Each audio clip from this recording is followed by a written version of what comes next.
The smell of death still hung over the cimarron grass. Elias Crow's boots sank into the dust as the sun burned his neck raw.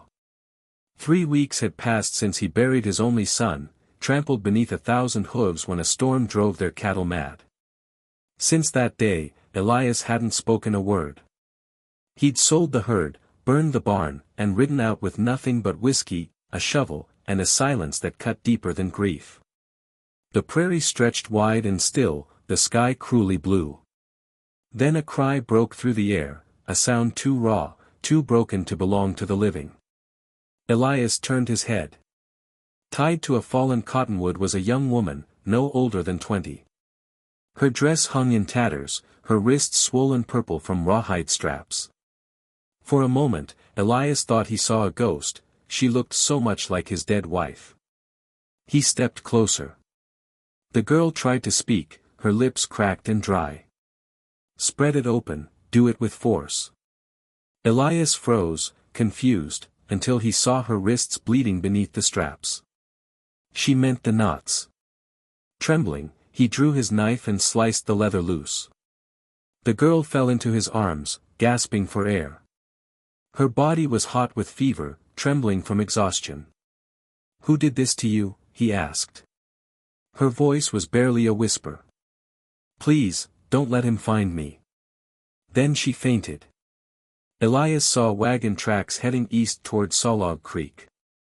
On the tree beside her, 3 letters were carved into the bark, SG. His stomach turned. Those initials belonged to Silas Glay, a man who had once worked for him, a man who vanished the night Elias's wife was murdered. He laid the girl on the grass, gave her water, and waited. Hours later, her eyes fluttered open. She called herself Ada Mae Whiteham from Dodge City. Her stepfather had promised her work down south, but instead sold her to men darker than sin. She escaped when their wagon broke down, and they left her for dead. Then she said the name again, Silas Glay, the man who ruined Elias's life. Rage twisted in his chest like barbed wire. Ada's trembling hand touched his arm. "If he finds me, he'll kill me."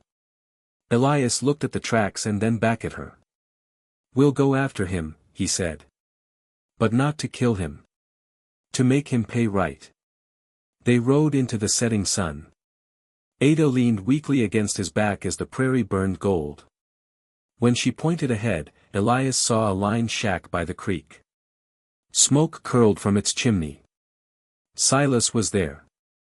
Elias moved silently, his boots crunching the dry dirt. The smell of whiskey drifted from inside. He pulled the canvas off the nearby wagon, and froze. Inside were boxes stamped with his old ranch brand, and a silver locket engraved with the letters EC. His wife's locket. The one she'd been wearing the night she disappeared. The air left his lungs. He dropped to his knees, clutching the locket in disbelief.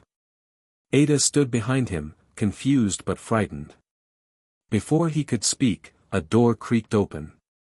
"Well, I'll be damned," a rough voice said. Silas Glay stepped into the light, grinning through missing teeth. "Didn't think you'd come looking for ghosts, Crow." Elias's jaw clenched. "Where's my wife, Silas?" Silas laughed, a dry, cruel sound. "Gone where all good women go when they learn what kind of man they married." Before Elias could move, Silas pointed his rifle at Ada. Elias swung a chunk of firewood, knocking the barrel aside. The gun fired wide. The 2 men crashed to the ground, fists flying, dust rising. Ada grabbed Elias's pistol from his saddlebag. Her hands shook, but she raised it steady. "Let him go," she shouted. Silas hesitated, and that was enough. Elias slammed him down hard and tied his hands with the same strap that once bound Ada. Inside Silas's wagon, Elias found ledgers, maps, and proof of every theft and murder the man had done. "You think the law cares?" Silas spat. "Law's dirtier than me." Elias said nothing. "We'll see about that." They rode for Dodge City at dawn. The prairie was quiet again, the creek whispering like it had seen enough blood. Ada leaned against Elias, her eyes closed. For the first time in years, he felt purpose, not revenge, but something like redemption. But justice in the West never came easy. As they crossed Sawlog Creek Bridge, a rifle cracked. The horse screamed. 2 riders burst from the trees. Bullets splintered the wagon rail. Silas laughed through his ropes. Told you my friends would show. Elias returned fire, striking one rider's horse. Ada grabbed a fallen rifle and handed it to him. You said today's different, she said. Make it so. But before Elias could reload, Silas's frayed rope snapped. He lunged, dragging Ada toward the edge. Elias charged, slamming into him. The men fought on the slick boards as the creek roared below.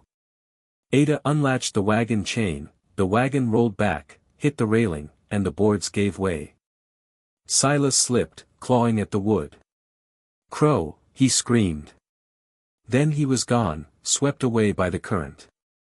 The bridge fell silent except for the water below. Elias stared after him, his chest heaving. The river carried away 15 years of hate. But Elias knew ghosts in the West didn't drown easy.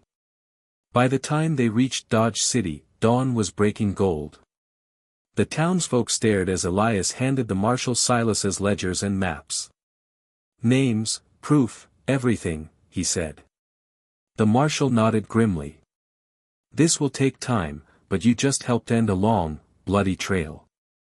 Justice came slow that summer, but it came. The trials cleaned the dust off old truths. Silas's gang was broken, and Elias's name was cleared of the old suspicion that haunted him. Ada stayed by the Cimarron, helping rebuild what had once been ashes. She planted flowers by the porch, the kind that bloomed only in the worst heat. One evening, she asked softly, "Do you think the past ever lets go?" Elias looked at the horizon, the firelight flickering in his eyes. "No," he said.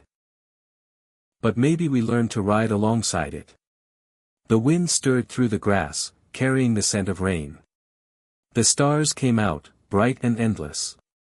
Somewhere out there, the ghosts of the prairie finally rested.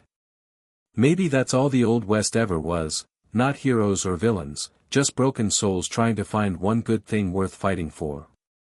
So tell me, friend, do you believe a man can start over after losing everything?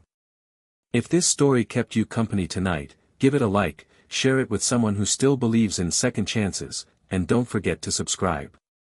The trail ahead's long, but the fire's still burning.